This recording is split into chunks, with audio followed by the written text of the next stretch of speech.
Good evening everyone, myself Dr. Manisha. Today I will be discuss a case of perpetual surprise and spontaneous resolution.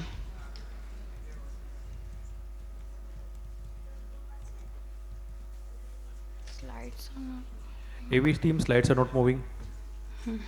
So a 53-year-old female on wheelchair came to our OPD with complaints of blurring of vision in both eyes. She was known case of spastic paresis with progressive lower limb muscular dystrophy, and the best corrected visual acuity in the right eye was 2/60 and in the left eye was 6/60. The IOP was 8 mm of mercury in both eyes.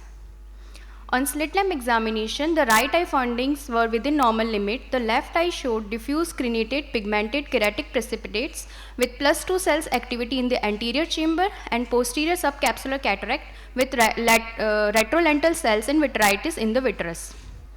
On fundus examination of the left eye showed mild disc pallor with peripapillary atrophy, and there was a lesion which was superior to disc, a dull yellow lesion with surrounding retinal edema and with overlying punctate hemorrhages, and there was superior and temporal segmental vasculitis. The right eye also showed mild disc pallor with peripapillary atrophy and healed chorioretinal scar in the periphery.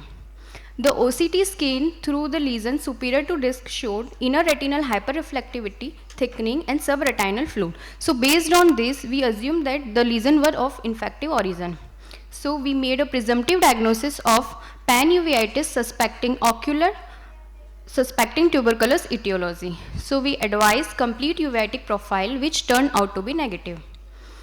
So we put the patient on steroid, but patient was not taking the oral steroids and presented to us 2 weeks later. After 2 weeks, the superior lesion starts fading, but there was appearance of new lesions on nasal to the disc with slightly elevated and marked granularity and perivascular exudates. So we convinced the patient to take the oral steroid, and patient came to us after 2 weeks.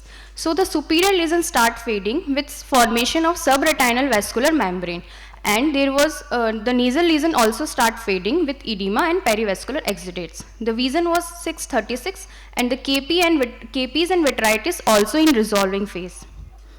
But now patient complains of shadowing around objects. After 4 weeks of taking oral steroids, the media clarity has dramatically improved, but the complaints of shadowing around objects still persist. So patient was concerned and she was not able to visit the higher center. So we took the higher center opinion and there was unusual course of the disease. So we considered the differential diagnosis of primary vitreoretinal lymphoma and tuberculosis. So we planned MRI brain first and then to decide for vitreal biopsy. So both our studies came out to be negative. So in her whole journey, she took steroid only for 2 weeks. So in her subsequent visit, we planned left eye phaco plus IOL implantation.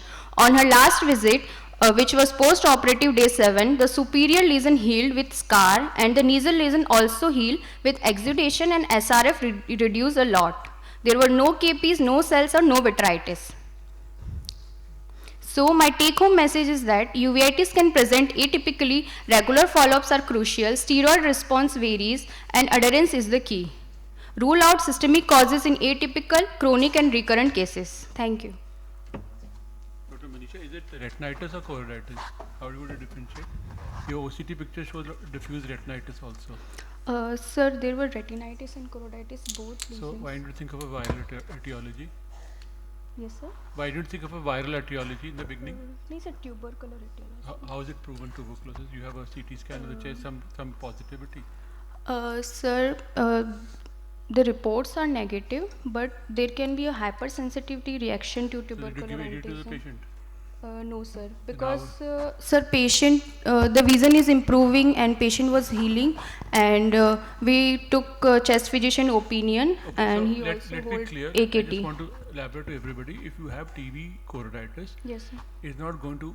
There is no uveitis which will go away in 6 weeks. It will keep coming back. Then you need immunosuppression for 1 to 2 years. Yes, Steroid is just a short term, and you have to give ATT. If there's no 1-2 positive, there's no quantiferon, there's PET scan or a CT scan is not showing. You will not make a diagnosis until you have a PCR. So when you have a retinitis, it is side-threatening, the first diagnosis should be viral.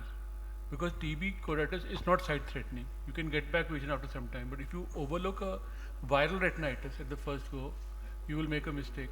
So you have to get a RT-PCR done of the viral markers. TB can be falsely positive also, but at least a CMV, herpes and all need to be ruled out. And you cannot be giving, take-home message can't be there that you give twice course of steroids in a patient of uveitis and then you let it recur when you are under-treating the patient. So if you have a posterior uveitis, think of 1 or 2 years of treatment with immunosuppression. Don't think of this short course of steroid. That is outdated now.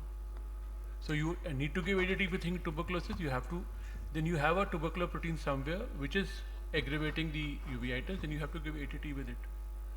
So let us be very clear that it is you have to change the concepts of uveitis. You can't think of a uveitis which you treat for 6 weeks, or choroiditis which recurs. If it's a recurrence, the focus trial says you have to give immunosuppression. Okay. So just when you have a uveitis, think of if you have a retinitis, think of a viral etiology first. Do a TAP, CMV, herpes, simplex, varicella is the common ones. Rule them out and then think of giving steroids. Did you do the HIV test, systemic HIV test or something? Did you do any testing? Yes, sir. Negative? Yes, sir, negative, turned out to be negative. So today, uveitis is moving towards RT-PCR for only these 3 viral markers. Others are clinical diagnosis. And if you ever think of TB, think of giving ATT with immunosuppression for a longer period of time. And always, your lesion, if you go back to your slide, can you go back to that slide where you have a OCT? Slide दिखलाओ. Slide खोल लो. I think Dr. Amit is right. AV team, can we have the slides again back?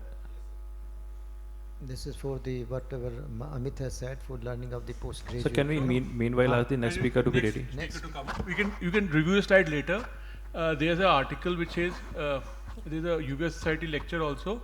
Imaging in you find it on the YouTube. OCT imaging in uveitis. So this is not a picture of a choroiditis. It's more a picture of a retinitis.